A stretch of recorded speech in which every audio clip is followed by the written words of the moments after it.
आज हम माइक्रो का एक चैप्टर कर रहे हैं कॉस्ट। कॉस्ट का मीनिंग आप सबको पता ही होगा कि जब भी हम कोई चीज का प्रोडक्शन करते हैं तो उस प्रोडक्शन के दौरान जो भी हम इनपुट लगाते हैं, जो भी उसमें रॉ मटेरियल लगाते हैं, वेजेस पे करते हैं, इन सब की जो इनपुट्स की जो वैल्यू है उसे हम कॉस्ट बोलते हैं। जैसे अगर मैं एक पेन का प्रोडक्शन कर रहा हूं तो इसके लिए मैंने मशीन भी खरीदी होगी, है ना, तो उसके अंदर कॉस्ट लग रही है। इसके अंदर मैंने लेबर भी पे की होगी, है ना, उसके अंदर मैंने इंक भी खरीदा होगा, उसके अंदर मैंने प्लास्टिक भी खरीदा होगा, तब मतलब ऐसे ऐसे बहुत सारे खर्चे किए होंगे तब एक पेन का प्रोडक्शन किया, है ना। तो ये सब की वैल्यू जो भी इस पेन को बनाने में लगी है वो कॉस्ट है। ठीक, अब कॉस्ट जो होती है दो टाइप की होती है, एक एक्सप्लिसिट कॉस्ट और एक होती है इम्प्लिसिट कॉस्ट। क्या फर्क है दोनों में? एक्सप्लिसिट कॉस्ट का मतलब है ऐसी कॉस्ट जो पेड टू आउटसाइडर, कि जो प्रोडक्शन करने वाला है, जो प्रोड्यूसर है, वो आउटसाइडर्स को पे करता है। ऐसी कॉस्ट को एक्सप्लिसिट कॉस्ट बोलते हैं। आउटसाइडर्स को पे करने का मतलब है, अभी जैसे मैंने पेन का एग्जांपल दिया तो उसके अंदर उसने अगर वेजेस दी हैं, वेजेस किसको दी हैं? बाहर से उसने लेबर बुलाई होगी काम करने के लिए, है ना, या सैलरी अगर वो पे कर रहा है तो बाहर वालों को बुला के काम करवा के उनको पे कर रहा है। वेजेस एंड सैलरीज, ये क्या हुई एक्सप्लिसिट कॉस्ट। ठीक है, इसके अलावा वो मान लिया इलेक्ट्रिसिटी का बिल दे रहा है एनडीपीएल को, ये भी एक्सप्लिसिट कॉस्ट है। इसके अलावा उसने मशीनरी खरीदी किसी से, है ना, ये भी एक्सप्लिसिट कॉस्ट है। उसने इंक खरीदी तभी तो पेन बनाएगा। तो ये सारी की सारी, ऐसे बहुत सारी है, सारी की सारी एक्सप्लिसिट कॉस्ट है, क्योंकि वो आउटसाइडर्स को पे कर रहा है। और एक होती है इम्प्लिसिट कॉस्ट। इम्प्लिसिट कॉस्ट वो कॉस्ट होती है जो प्रोड्यूसर को, मैन्युफैक्चरर को पे नहीं करनी पड़ती, नॉट पेड टू आउटसाइडर्स। अब तुम कहोगे कि अगर आउटसाइडर्स को हमें ऐसा कुछ पे ही नहीं करना पड़ रहा जो हम लगा रहे हैं, तो फिर वो कॉस्ट ही क्यों है ना। लेकिन फिर भी वो कॉस्ट है। अब वो कैसे? ये वो कॉस्ट है, पहले मैं और थोड़ा सा इसके बारे में बता दूं। ये वो कॉस्ट है जो कि बच जाती है, बाहर वालों को नहीं पे करनी पड़ती, ये बच जाती है due to self on resources की वजह से। मैं इसका एक एग्जांपल देता हूं। यह आपको एक्सप्लिसिट कॉस्ट तो समझ में आई गई होगी कि जो बाहर वालों को देनी है, जो पे करनी है, वो तो है एक्सप्लिसिट कॉस्ट। इम्प्लिसिट कॉस्ट देखो, मान ली फैक्ट्री के अंदर 3 मशीनें हैं, ठीक है, यहां पर रॉ मटेरियल डाला जाता है। रॉ मटेरियल डाला, यहां पे कुछ काम हुआ, फिर वो रॉ मटेरियल इस मशीन में आता है, फिर यहां कुछ काम होता है, फिर वो रॉ मटेरियल इस मशीन में आता है, फिर यहां कुछ काम होता है, और वो एक प्रोडक्ट बन जाता है। प्रोडक्ट मान लिया एक बॉल बन जाती है, ठीक है। इसके ऊपर भी एक लेबर लगी है, इसके ऊपर भी एक लेबर लगी है, इस मशीन पे भी एक लेबर लगी है। ये लेबर 100 रुपए लेता है, ये 100 रुपए लेता है, और ये 100 रुपए लेता है, तो 300 रुपए कॉस्ट हो गई उस बॉल के बनने की, मान लिया, ठीक है।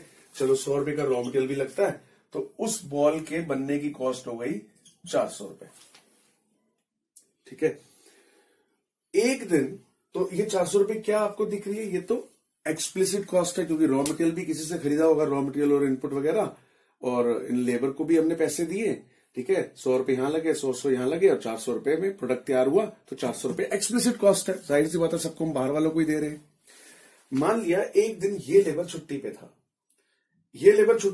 तो इस दिन तो ऑनर जो खुद जो ऑनर था, जो फैक्ट्री का मालिक था, वो खुद ऑनर यहां पर खड़ा हो गया, ठीक है। मतलब हर मशीन पे काम हो रहा है, यहां पर ऑनर खुद काम कर रहा है। तो अब मुझे बताओ इस प्रोडक्ट की कॉस्ट कितनी होगी, इस प्रोडक्ट के ऊपर कितने पैसे लगे हैं? क्या 300 रुपए या उतने 400 रुपए ही लगे हैं? अगर आप सोच रहे हो कि अब तो ये प्रोडक्ट 300 रुपए का है, तो आप गलत सोच रहे हो, क्योंकि देखो प्रोडक्ट तो अभी भी ये 400 रुपए ही कॉस्ट आ रही है, क्योंकि 100 का रॉ मटेरियल अभी भी लग रहा है, ये लेबर इसको भी पैसे देने पड़ रहे हैं, इसको भी देने पड़ रहे हैं। देखो यहां पर बेशक ऑनर खुद खड़ा हो गया, लेकिन काम तो हो रहा है ना, इस मशीन ने काम तो किया ना। तो ये 100 रुपए बेशक उस ऑनर को किसी को पे नहीं करने पड़े, किसी आउटसाइडर को पे नहीं करने पड़े, लेकिन काम तो हुआ ना। इस बॉल के बनने में कॉस्ट तो लगी है ना, इसलिए बॉल की कॉस्ट वही 400 रहेगी। वो अलग बात है, इस 400 में 300 रुपए तो आउटसाइडर को पे कर दिए, है ना, और जो 100 रुपए है वो किसी को पे नहीं करने पड़े, क्योंकि वो उस ऑनर के खुद की मेहनत की वजह से बच गए, किसी को नहीं देने पड़े। तो ऐसी जो कॉस्ट होती है वो होती है इम्प्लिसिट कॉस्ट। ठीक है, जो सेल्फ ऑन लिखा ना, सेल्फ ऑन रिसोर्सेज, जो उस प्रोड्यूसर के, उस मालिक के, फैक्ट्री मालिक के खुद के रिसोर्सेज की वजह से बच गई। ठीक है, तो ये ऐसी कॉस्ट इम्प्लिसिट कॉस्ट होती है। और मैं एग्जांपल दे दूं इम्प्लिसिट कॉस्ट का। जैसे कि मान लिया ये प्रोड्यूसर है, ये जब माल बन जाता है तो ये ट्रांसपोर्ट के जरिए किसी को माल भेजता है। उस ट्रांसपोर्ट और रिक्शे पे माल भेजता है, तो रिक्शे वाले को देता है वो 500 रुपए। ठीक है, माल बनाया, रिक्शे पे लोड किया, 500 रुपए रिक्शे वाले को दी कि सो एंड सो क्लाइंट को जाके माल दिया, तो रिक्शे वाले को 500 रुपए दिए, ये तो उसकी एक्सप्लिसिट कॉस्ट है, ट्रांसपोर्ट के पैसे दे रहा है वो। एक दिन क्या हुआ, वो उस रास्ते से खुद ही जाना था जहां पे वो माल भेजता था, तो उसने क्या किया, वो माल जो उसने गुड्स बनाए थे अपनी गाड़ी में ही लोड किए, और रास्ते में जाते हुए, क्योंकि उसको भी उसी तरफ जाना था, तो जाते हुए उसने अपनी गाड़ी में ही लोड किए और उतार के माल उसको देता हुआ आगे निकल गया। तो 500 रुपए इस तरह से उसके बच गए।